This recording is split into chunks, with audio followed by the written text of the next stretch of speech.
This is the IELTS listening test. You will hear a number of different recordings, and you will have to answer questions on what you hear. There will be time for you to read the instructions and questions, and you will have a chance to check your work. All the recordings will be played once only. The test is in 4 parts. At the end of the test, you will be given 10 minutes to transfer your answers to the answer sheet. Now turn to Part 1.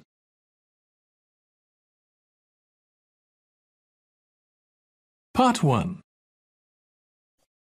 You will hear a woman telephoning a travel agent to book a holiday. First, you have some time to look at questions 1 to 7.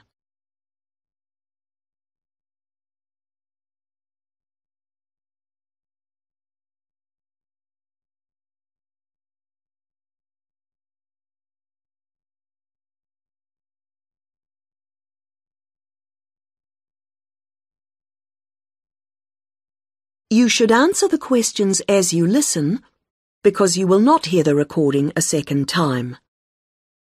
Listen carefully to the first part of the conversation and answer questions 1 to 7. Hello, you're through to Go Travel. This is Darren speaking. How may I help you today? Hello, I'm calling to book a holiday. Great. May I take your name, please? Yes, it's Greaves, Anna Greaves. Is that G-R-E? No, G-R-I-E-V-E-S.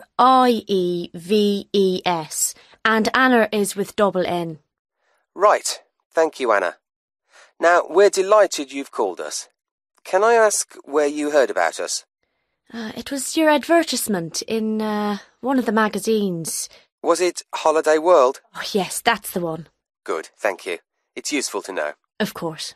And did you have a particular holiday in mind, or was it a general inquiry? I think I've chosen.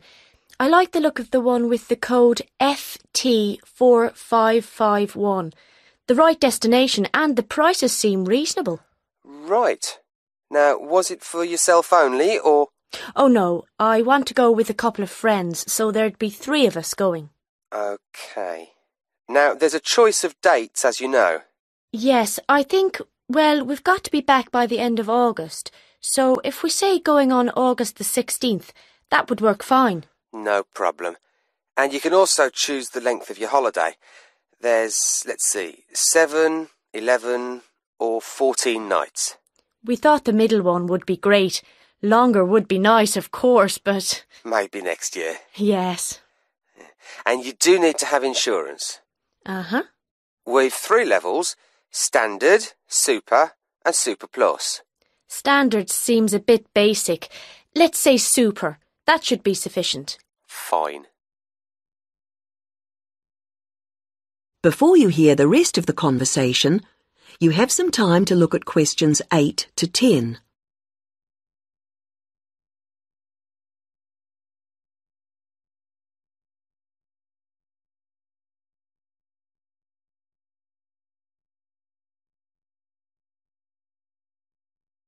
Now listen and answer questions 8 to 10.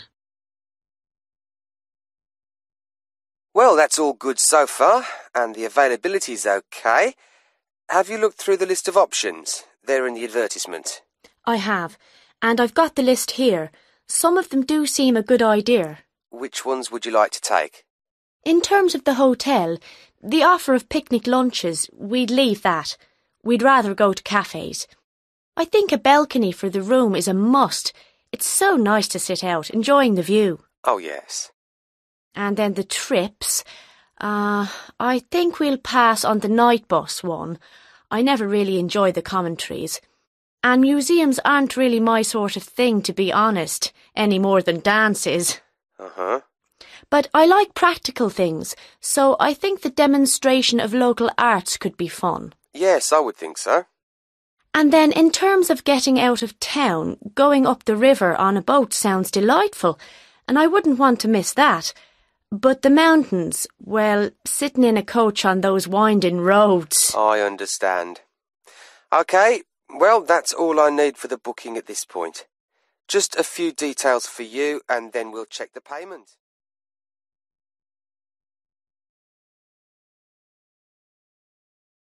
That is the end of part 1. You now have 1 minute to check your answers to part 1.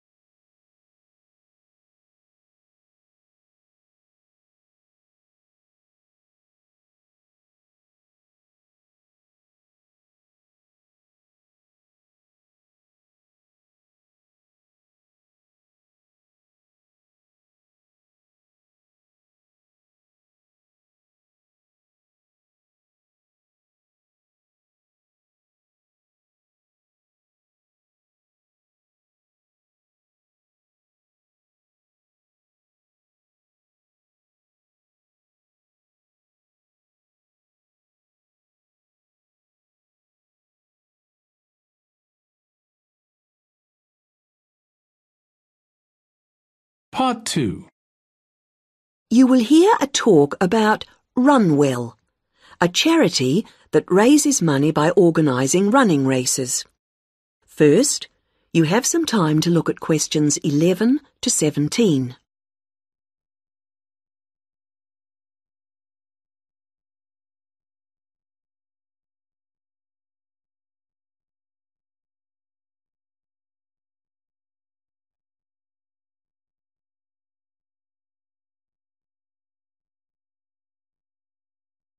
Now listen to the first part of the talk and answer questions 11 to 17.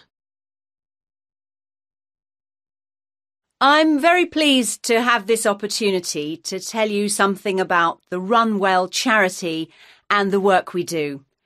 I'll give a brief overview of what we do, and I hope you may be able to help, and then there'll be time for questions at the end. Runwell's founder, Mike Hughes, took up long-distance running in 1987, raising money by doing sponsored half marathons, and in 1992 established the charity as we know it today. By 1997, the runs were being filmed by local TV, and today they appear on national TV every year. All the funds collected by Runwell go to the hospital, with the idea that those fit enough to run use their energy to assist the provision of people who are unwell for whatever reason. Now, if you want to race, and I assume that's why many of you are here, let me explain a couple of the basics. Races are run by teams, so you need to form and register a team. What you wear to run in is up to you, and I know some teams come up with some pretty wacky ideas. We have a standard design for your numbers, which we ask you to reproduce. So you make them up according to that standard. We don't want to spend valuable funds on doing that ourselves. Now, the race is run as a kind of relay, so while you won't actually compete side by side, we do recommend that you train as a group. This helps to optimise performance and build team spirit. It will also give you a fair idea of how much you need to eat and drink over the race distance. This is clearly essential for an effective performance, so please make sure you come along to the race with sufficient food and drink. Again, we don't spend money on providing that, but you do need to keep yourself going for the 20-kilometre course. The course goes through the town, then out through Highfield Park, concluding in the main square, where the applauding spectators will be ready to greet you. There are many different prizes, including oldest runner, youngest runner, team with the most sponsorship, team with the best costume. That one's donated by Zoom Fashions. The Mayor will introduce the Minister for Health, who will hand over each prize to the winners, and then the hospital president will make a short speech. Before you hear the rest of the talk, You have some time to look at questions 18 to 20.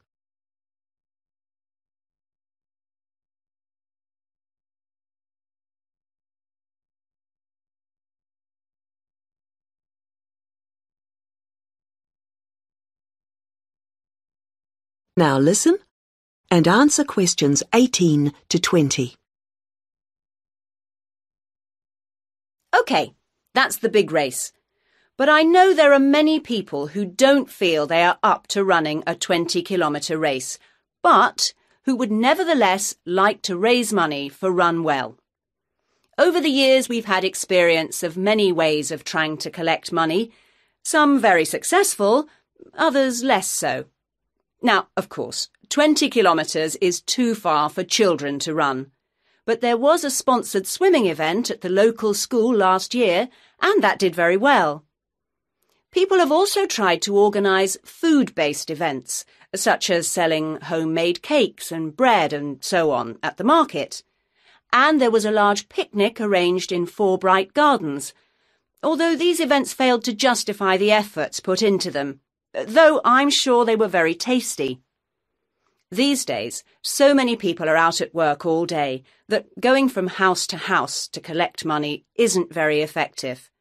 But it is possible to raise useful funds by selling small promotional items, such as badges with the Run Well motif on them. We're currently checking to see if postcards, perhaps showing the race's winners each year, might also be a good idea or not. We do appreciate the efforts that have gone into selling second-hand goods, but to be honest, the returns have not been very high on this. One very dedicated group organised a team quiz recently, which went very well, and it would be good to see more such activities. There's also been talk of a concert, but we'll have to see how plans for that progress. Now, are there any questions at this stage?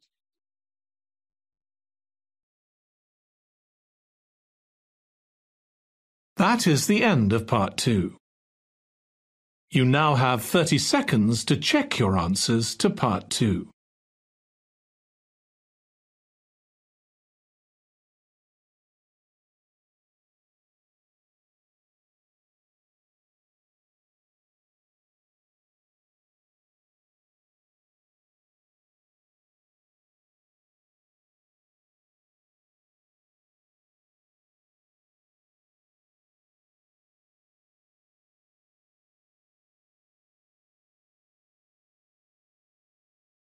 Part 3. You will hear a conversation between some university students about a recent field trip to a radio station. First, you have some time to look at questions 21 to 25.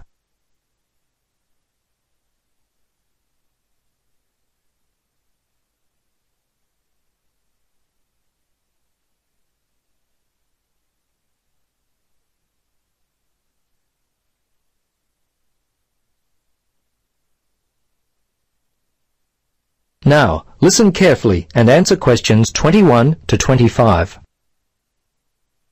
Hi, Tim. Hi, Wendy. I heard your class went on a field trip to a radio station yesterday. Could you tell me about it? You see, I've been thinking of changing my major to communications, or even possibly literature. I'm not really enjoying my science major. In fact, the way I've been feeling lately, I wish I had chosen an arts degree. I see. Perhaps communication might be a good course for you. I'm really enjoying it. The field trip helped me to see the realities of working in the industry. That's great. So the field trip was a good experience? It was a long day. We left at 8:30 and didn't return until about 5:30, so I was tired. But those are the kinds of hours you can expect working in radio. Anyway, although the day was long, it was probably the most beneficial day of study in the course so far. But Tim, isn't radio dying? I mean, with the internet and television, aren't people using the radio less and less? Yes, that's also what I thought. In fact, the idea almost stopped me from beginning my studies in radio communication. But after the radio station visit, I was clearly able to see that radio continues to reach nearly 95% of the population. I guess I'm going to have to change my ideas on the effectiveness of radio. Seems like radio has a huge reach, but are you certain about that? 95% seems a very big number. Yeah, I thought the same as you, but when I read these figures, I changed my thinking. Here, take a look at this. These figures are for a typical small town. Oh, I see. The viewing patterns. When people listen or don't listen to the radio. Radio is quite popular in the mornings. Yes, the listening pattern of the public is quite interesting. I guess in some ways the statistics weren't too surprising. Early on in the day, you know, before most people are heading off to work, the number of people listening is quite high. Around 25,000. Yes, and as people start heading to work, Mostly in their cars, the number of radio listeners increases quite dramatically. Yes, it makes sense. and you can clearly see that by noon the number drops off considerably, only to pick up again around 5 p.m. Probably for the drive home, and after that, well, it's almost non-existent. So what are most people listening to? They gave us a graph about that. Let's see. What was surprising to me was how close, in terms of interest between listeners who tune in to win competitions and those who tune in specifically for news and weather. Of course, sports and sports commentary remains the most popular choice for listeners. Yes. Sports is easily the most popular. Before you listen to the rest of the conversation, you have some time to look at questions 26 to 30.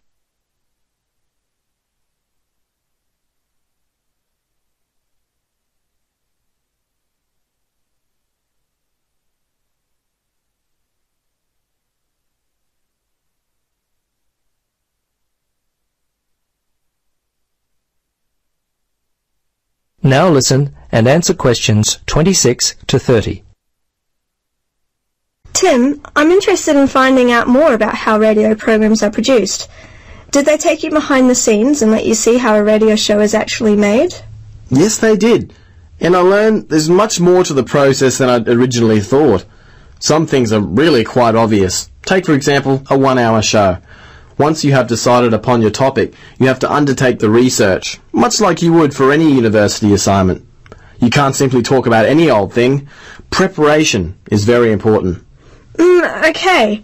Then next, I imagine, comes the interview itself? That's correct. And depending on what you're planning to put to air, you should write out the relevant scripts. There's a lot of preparation that comes with that as well. You should make sure that you have a good mix of open and closed questions. I learned that a good interviewer guides the whole process by balancing the amount of verbal input from both the interviewer and interviewee. Now, a running sheet, which you must also include as a key step in the process, gives details about the length of a particular section of the program. You've got to be very specific, down to the second. This means that the start and finish time for each section of the program must be carefully considered. Well, that all seems very good, but how does a person get a job in the radio industry? I imagine it's a very competitive field. Judging from what they said at the station, it's no more competitive than most professions. So it's easy to find employment in radio? Well, I wouldn't go that far, but there were a few things they mentioned that would increase your chances of finding employment in the field. Oh yeah? Like what? Well, there were a couple of things that stood out in my mind, and perhaps not what you might expect. For example, they didn't look favourably upon a university degree. They said it's better to use your time to build an audio library. Things like having a background in the music industry and an interest in certain types of music can actually go against you, because working in different stations usually means exposure to different types of music. So you should be flexible in your musical tastes. Booking a celebrity guest and interviewing them was another way to maximise your employment chances. People are always interested in this type of thing. Knowing people in the industry can also be a disadvantage, because people in radio are always looking for a fresh angle, something different. These were just some of the suggestions made. There were others, but they don't come to mind just now. Tim, thanks for this information. You've really helped me clarify my position about my studies next semester. Happy to help. All the best with your decisions for next semester. See you around, Wendy. See you, Tim, and thanks again. That is the end of part 3. You now have 30 seconds to check your answers to part 3.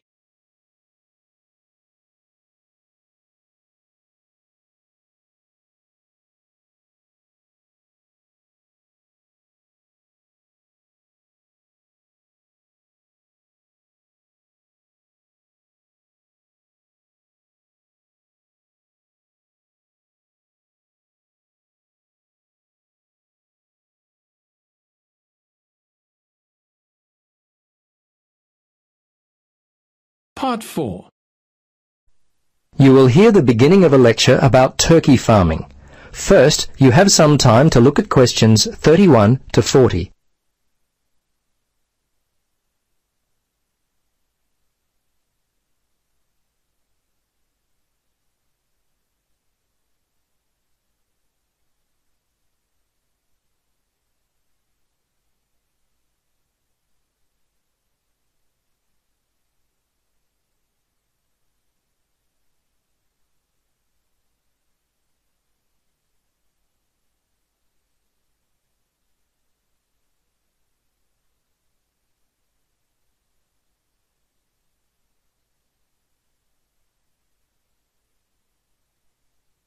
Now listen and answer questions 31 to 40.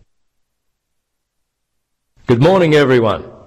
Ever since it was first served and eaten at the wedding feast of Charles XI of France and Elizabeth of Austria way back in 1570, the consumption of turkey meat has continued to grow. In recent years, the popularity and subsequent interest in turkey farming has also grown substantially, and along with this interest, there have been a number of significant changes which have occurred in turkey production, which I'd like to point out to you all. In some of the larger companies in the UK, understanding of genetics has been used to good effect, with selected stock showing an increase in growth rate and a higher proportion of lean white breast meat. Turkey breeding companies operating from the UK have achieved an important position in the European market, as well as having a part of the market share in the USA. Knowledge of the nutrient requirements of turkeys has also advanced, and diets to exploit the genetic potential for rapid growth have been formulated with great precision. Canada and North America have led the way in this area. Different feeding strategies are employed within the industry to control the nutrient intake of breeder flocks. These management techniques usually involve limiting the availability of feed, especially to the older males. The intention is to slow down growth rate, thus reducing the likelihood of leg disorders and to maximise breeder production. Throughout the world, the most serious infectious diseases that have impacted upon turkey health are now almost entirely controlled due to improvements in site hygiene and the introduction of live and killed vaccines. In addition, the geographical isolation of turkey-growing farms remains an important means of limiting the spread of disease. Now, throughout the USA and Britain, controlled environment housing now operates with greater precision since the ventilation requirements of the stock are better understood. Approximately 90% of the birds in the UK, for example, are produced in large flocks on commercial sites which require precise control of temperature. Feeding and drinking systems have been increasingly mechanised in order to improve efficiency and to ensure that the birds receive adequate fresh feed and water.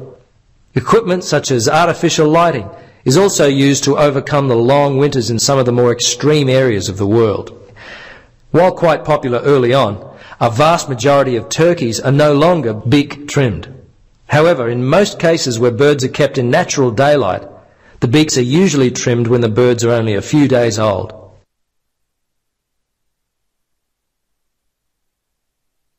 Now, the turkey industry can be divided into three main categories: primary breeders, breeders, and producers.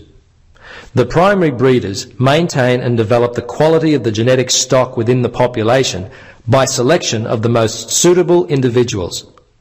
Primary breeders sell parent stock to breeders either as hatching eggs or as turkey chicks, which, by the way, are commonly referred to as poults.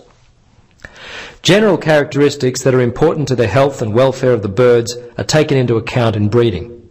Things such as the ability of the birds to walk without difficulty, reproductive ability, growth and conformation are all key considerations for breeders. Breeders multiply their growing stock by mating parents bought from the primary breeder. A breeder rears the male and female parents from hatching eggs or poults, selecting the best of them to go on to produce fertile eggs from which the growing stock will be hatched. Breeders sell commercial growing stock. Turkey producers can be divided into two groups: relatively large companies whose farms produce turkeys all year round, and relatively small companies and farmers whose farms produce turkeys primarily for the seasonal market. The non-seasonal producers account for approximately 90% of the output of the UK industry and are dominated by 3 major companies. The seasonal producers account for the remaining approximately 10%. The busiest time of year for producers, large and small, is clearly the October to December quarter.